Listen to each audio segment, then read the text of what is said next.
eu acho que a diferença também de mim com os outros colegas é que exatamente eu falo para as pessoas, não para médico. Então, sempre me perguntam, você vai fazer curso para médicos? Eu falo, não, eu ensino pessoas. Então, esse é o objetivo, que as pessoas me entendam, né, enquanto médica, e o que é saúde. Eu acho que é por isso esse sucesso todo, e a pandemia veio para fazer isso, né? Veio para descobrir pessoas novas que possam ensinar as outras pessoas do Brasil, do mundo inteiro, o que fazer para ficar melhor. Eu acho que esse é o nosso objetivo, e também parabenizo você por esse podcast exatamente por isso, né? Porque vários colegas meus já sentaram aqui e eu estou tendo esse privilégio. Que bom. Como é que você fez essa transição? Você inicialmente foi cirurgiã plástica, ainda é hoje um pouco, né? Ainda sou cirurgiã plástica, mas eu tenho um centro cirúrgico na minha clínica, pequeno, mas eu faço ainda as pálpebras. É a única cirurgia plástica que, como todo cirurgião plástico, é um prazer operar, né? Não, é massacrante você operar todos os dias, mas ir 2 dias para o centro cirúrgico é prazeroso, porque você não fala com o paciente, você fica concentrado e você faz a sua arte.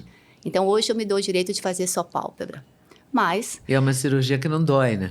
Então, isso, é uma cirurgia tranquila. Fica feliz.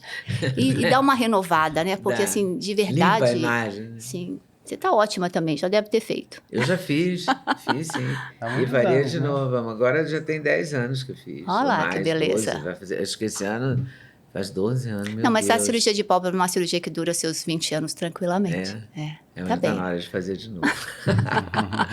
Mas você já fez? Eu já fiz aos 27 anos a ocidentalização, que é uma dobrinha, né? O japonês, ele tem o côncavo, né? Isso, é um leve côncavo. Tem, né? O japonês tem um olhar reto. Então, nesse sentido, é interessante. Acho que foi por isso que eu fiz cirurgia plástica, porque eu falava, nossa, é tão bacana fazer essa plástica. E na época eu não tinha dinheiro, a família não podia, né? Eu falei, tudo bem. Aí o tempo passa, você passa em medicina, vai fazer cirurgia plástica, e no final acabei fazendo com um colega, e assim. E hoje eu opero muito ocidental. Tanto é que a minha clientela imensa, na sua imensa maioria, são japoneses. E em Campinas?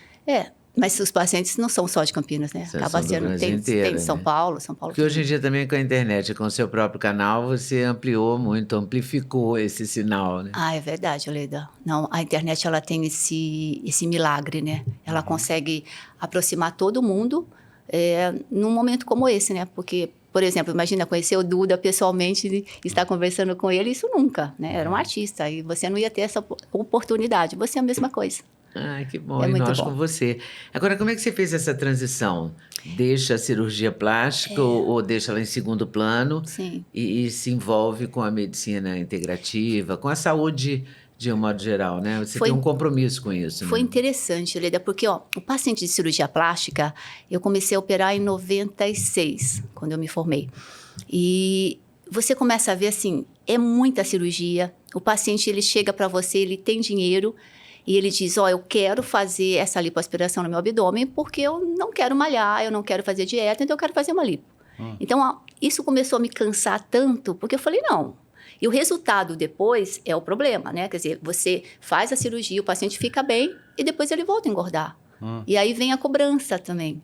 Então, o meu paciente, eu falei, não, eu não quero mais um paciente assim. Eu vou ensinar eles o que é que faz engordar, o que inflamar, o que é que faz ter saúde ou não. E aí, nessa clínica, que era 500 metros, aumentou para 1.500 metros, e eu construí um pequeno anfiteatro. Então, eu tenho um pequeno anfiteatro que cabe 70 pessoas, e em 2009, reformei, estava pronto esse anfiteatro. De 2009 a 2020, até a pandemia, eu reuni as pessoas, 70 pessoas, que queriam passar comigo, como médica. Então, lá eu falava assim, não atendia ninguém que não passasse por essa palestra. Então, tinha cirurgia plástica quando eu mereço, intestino nosso segundo cérebro, ser mulher é ser Maria. Tinha um monte de palestras com nomes, mas todos eles eram assim, me ajuda a te ajudar, porque eu não consigo fazer sozinho. O seu dinheiro não vai comprar o seu resultado por muito tempo. Então, é isso que veio essa vontade. Aí eu parei de fazer essas palestras e diminuí muitas cirurgias na pandemia. Mas é frustrante para o cirurgião plástico ver um trabalho, uma obra de arte que a gente faça, e, de repente, você encontra a pessoa depois de 6 meses, 1 ano, 2 anos, ela está destruída de novo. Porque é a cereja do bolo, mas o bolo quem tem que fazer é o Exato. paciente. E é o dia a dia, né, Duda? É o dia a dia que faz você ter esse monte de aparelhagem, de equipamento de academia, e a gente vai usar ou não vai usar, né?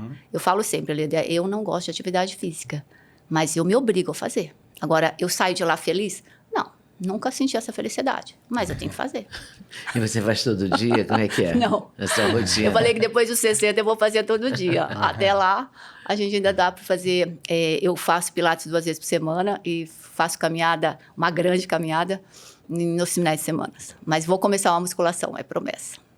É que o povo promete, não, porque depois você vai se sentir muito bem, a endorfina, aí você vai sair se sentindo muito exato. bem. Mas tem muita gente que não se sente muito bem. Nunca vi essa endorfina. E olha que eu estudo ela, hein? Nunca vi.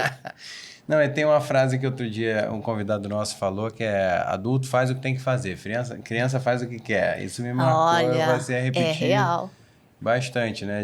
Essa parte dos exercícios tem que fazer. A gente foi feito para migrar, se movimentar, subir, lutar. Se você olhar a sua neta, ela fica correndo o dia inteiro. Isso é criança. Nossa, isso é por isso que energia, né? muita energia. Agora, a gente não. A gente fica, né, lento e leso.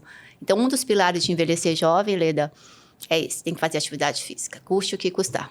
Mas você é bem rígida, assim, né? Sem açúcar, sem álcool, sem isso, sem aquilo. É um 100-100. Não, não é assim A primeira live que eu fiz com você, eu fiquei apavorada. Acho que o primeiro vídeo que eu vi seu foi falando que não pode comer queijo branco. Queijo branco é um verdade, perigo, que era muito comer sujo. Queijo branco, aí Então tem que vamos começar redobrar a por atenção. partes. O que não pode?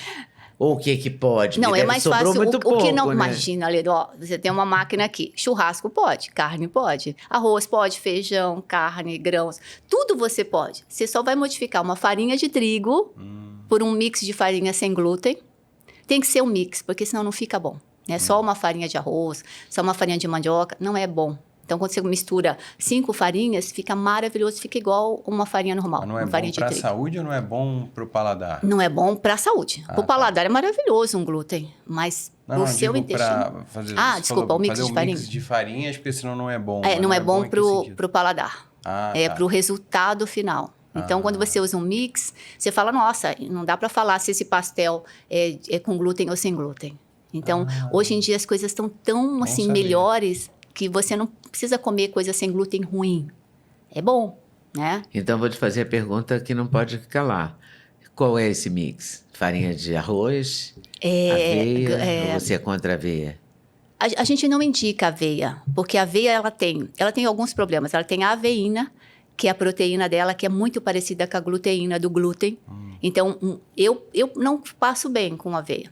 E outro problema é que ela é plantada no mesmo local, ela é armazenada, ela é triturada. Contaminação cruzada. Para os celíacos, você não indica aveia. Agora, para uma pessoa... Porque hoje tem aveia sem glúten, mas também não funciona, né? Porque ela foi plantada no mesmo lugar que outras... Exato. Aí tem as semelhanças, né? A aveína com a gluteína. Então, o nosso sistema imunológico, quando a pessoa ela já está abalada com a doença, ela não sabe distinguir bem quem é quem. Então, é difícil isso. Na medida do possível, você fala, não vamos arriscar. E, olha, a gente está falando dos celíacos, que é uma pessoa que nasceu com uma doença, um sistema autoimune alterado. Eu, por exemplo, eu estou sem glúten há 5 anos, só. Então, mas se eu comer alguma coisa que tenha glúten, eu caio de cama 1 dia e meio, com febre, com dor no corpo. Com febre? Febre, uma febre que você fala, nossa, é uma dor de cabeça, que é fígado, né? Dor de cabeça é o fígado. A febre é uma reação imunológica do organismo contra um veneno. Se eu ficar 10 anos sem comer uma banana e comer a banana de novo, eu não passo mal, porque aquilo não tem neurotoxina. O glúten, não. A farinha de trigo, ela tem uma substância, que é o glúten em si, que é uma neurotoxina. O que é neurotoxina? É um veneno para o cérebro. Então, toda vez que eu me abstenho, eu estou limpíssima. Aí venho com um negocinho que, sem saber, tinha glúten. Não, é no momento. O corpo diz, ela não sabia, ela se contaminou. Você vai saber no dia seguinte. Vamos dar uma reação no dia. No dia começa. Começa um enjoo, começa... Labirintite. Para mim, não existe labirintite. Existem glúten. Dores articulares. É glúten. Por isso que os meus seguidores, eles... amam, né? Porque eles falam, doutor, eu sarei de algo que neurologista, ortopedista, endócrino, reumato, ninguém me fez sarar. Então, qual é o problema de tirar uma substância que é considerada neurotoxina? Nenhuma substância mais alimentar é considerada neurotoxina, nem o leite. Mas o glúten é. Então, quando você pensa em demência, em Alzheimer, em estresse do sistema nervoso, você tem que tirar o glúten, não tem outra opção. Então vamos a esse mix de farinha. Isso. Seria farinha de arroz. E você sabe que eu não sei quais são todos os itens, porque eu compro pronto. Ah, você compra um mix? O melhor mix de farinha sem glúten é italiano. Tem um nome alemão, chama Char.